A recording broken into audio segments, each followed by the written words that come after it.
Accountability is the great equalizer. Without accountability, standards start to slip, trust erodes, and organizational drift starts to creep in. Today, we're going to talk about how accountability is one of the most important factors in any organization and something that you need to master as a leader.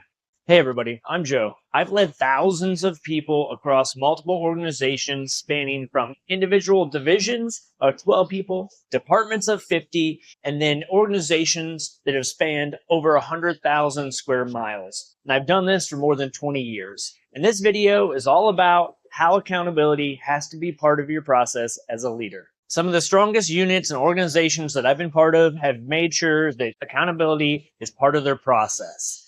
It has to be peer and leadership accountability at all levels across the entire organization. Otherwise, it's going to fail. So why is accountability the great equalizer? Because holding people accountable or holding the line or getting performance standards when they start to slip has no bite if there's no accountability. It neutralizes the rank and neutralizes position and aligns the entire organization behind one standard. The truth is, you can't lead what you won't hold accountable. In high-performing accountability organizations, even the lowest level person isn't afraid to check or question the senior leadership in that organization. We're not infallible, and so that has to be ingrained in the culture. Let's talk about organizational drift. Organizational drift is where you have a standard, and then slowly over time, everyone starts to drift away from that standard naturally. We start to deviate away from the known standard and what's right and what needs to happen. And then if a leader doesn't come in and reconnect that back to a baseline, then that new organizational drift becomes the new standard. And then you start to drift from there. And if a correction doesn't occur, now you have a second new standard. So it takes leaders coming in with accountability that constantly reset that organization back to the standard. Think of it this way. Even small changes over time can have huge outcomes a year, 5 years, 10 years down the road. Think of a ship that's 1 degree off course. That's a tiny, tiny mistake. But if you go over 1,000 miles, that distance multiplies. Now that ship is thousands of miles off course and where it should be. They should have made that small rudder change to bring the ship back on course. That's what organizational drift is, and that's why you as a leader have to bring the ship back on course. Organizational drift doesn't happen because people stop caring. It happens because leaders stop correcting. Let's take a look at how leaders can model great accountability. First up is you have to model that accountability yourself. If you mess up, you have to be open and honest with your team about what you did, how you're going to correct it, and how you're going to ensure that it doesn't happen again. Because leaders, we have to show that we're on the same standard as everyone else. We don't get a pass just because we're in a leadership position. In fact, we should get more scrutiny than the average bear. Next up, you have to set clear and concise expectations. Our people can't follow what they don't understand. You have to reset and be clear in what your expectations are. If the workday starts at 9, then you need to be clear. The expectation is that everyone is in the office and in their seats by 09. Not messing around where they're sitting at the coffee pot for 15, 20 minutes shooting the shit. They have to be at work, getting busy at 09, if that's your expectation. Think about that when you have those conversations. When somebody is not doing what they need to do, how are your organizational expectations, and how are you going to clearly and concisely convey those expectations as a leader? Next up is you have to follow up relentlessly. If you don't follow up after you brought in accountability and do checkpoints and see where that person's at, then you're all talk. You have to follow through, check in often, and see how they're doing. This is super critical as a leader that you do these checkpoints on a routine basis to see how they are. I failed at this before as well, where I said, hey, I'm going to document some counseling on you, and you owe me this document or this correction by a certain date. And then that date occurred and I totally forgot about it. And then I remembered several weeks later, when I went back, that person hadn't done what I asked them to do by that date. But it was significantly harder to hold that line and hold that accountability because I didn't remember my own check-in. So if you put these in place, make sure that you go back and check in early and often to see how they're doing and make sure that they're meeting the mark. Next up is make it mutual. Make sure that it's mutual across the entire organization, that teams can hold each other accountable if they're not meeting the mark. At that lowest level to the highest level, that the accountability all looks the same. If I'm messed up and not doing the right thing, I expect those around me to correct my mistake or let me know if I'm not meeting the mark. That's what real accountability looks like. If you don't allow that, it's accountability top down, and that is going to send a message that we don't walk the walk or talk the talk as a leader, which is a core component to organizational trust. Lastly, make sure you're rewarding integrity and accountability over the results. The truth is, everything's not always going to go to plan, and it's not always going to be perfect.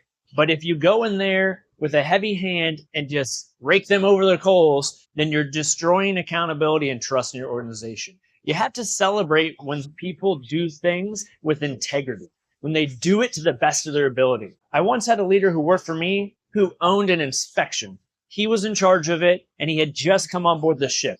He was doing and getting ready for his inspection, and he came to me super worried, saying, "Hey, we're not going to do that hot. We're not going to do that well." Well, I saw him there every day, putting in the grind, putting in the hours to get it done and get us to the best score possible.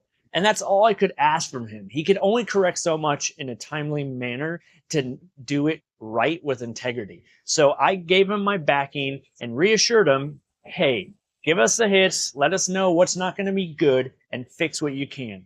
That's all I can ask for.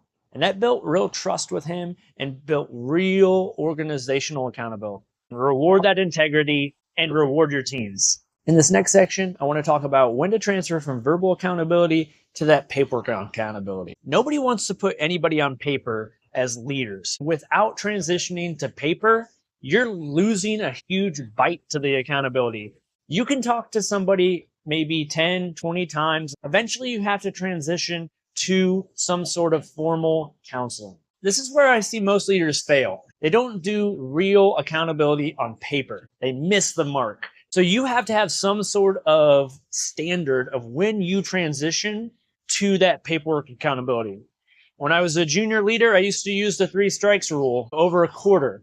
If somebody was late multiple times, I talked to them a few times. That third time came around, I was going to document that on paper. But you have to have some sort of transition when you move to that paperwork accountability. I would tell you that as a leader, I'm very heavy-handed when it comes to the paperwork, accountability, and counseling checks. I write them early and I write them often. Because what I found is by the time I'm frustrated enough that I should have been writing those counseling chits, I'm already behind the power curve. So I have a conversation with that person that I'm giving the counseling shit to. And I say, hey, look, this is a paper counseling. I'm going to hold you accountable to this. And if you continue to do better and you learn from this experience, this is going to go to my desk and never see the light of day again. But if that person doesn't improve or they don't make corrections like I've outlined in the counseling, then I have the paperwork lined up. When I was on the ship, I had a department head and a DLCPO come to me and say, hey, we're ready to kick this person out of the Navy. We're ready to move forward. This person is just beyond recoverable. And I said, hey, how many counseling sessions do you have? And they said, we have 2. I'm like, you've been dealing with this for over a year and you've had hundreds of conversations and you're telling me you only have 2 counselings? That's not enough. You guys need to go back to the table and actually hold real accountability, real counseling with this person. Sometimes a paper counseling is just what somebody needs to be better and meet the expectation. So I told them, or they told me, we don't have time to wait another 6 months. I said, well, if you would have done it right 6 months ago, you wouldn't have to wait right now. So start documenting early and often. Truth is, most leaders avoid that level of accountability because they fear conflict or they fear being disliked. You have to get over those things. Accountability has to be a norm in your organization and your life as a leader. Once you start holding people accountable or giving those subtle nudges or those subtle corrections on the deck plate on a routine basis, it will become second nature and your sailors or your people will come to expect it.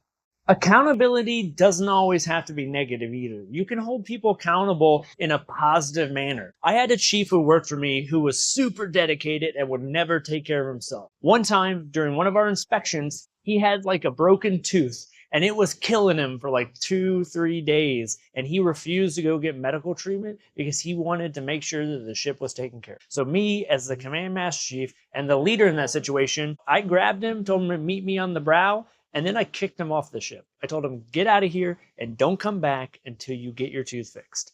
And so that was accountability to self-care. That I was going to make sure that he took care of himself because he was missing the mark. So accountability can be positive as well, so use it as such. When leaders in an organization start to hold the line and start to hold accountability, that ripples across the entire organization. Small corrections at every level start to happen. That peer-to-peer accountability, that accountability up, and that accountability down starts to occur across every single facet of the organization, which is what you need to have a great culture. A well-led team doesn't wait for correction.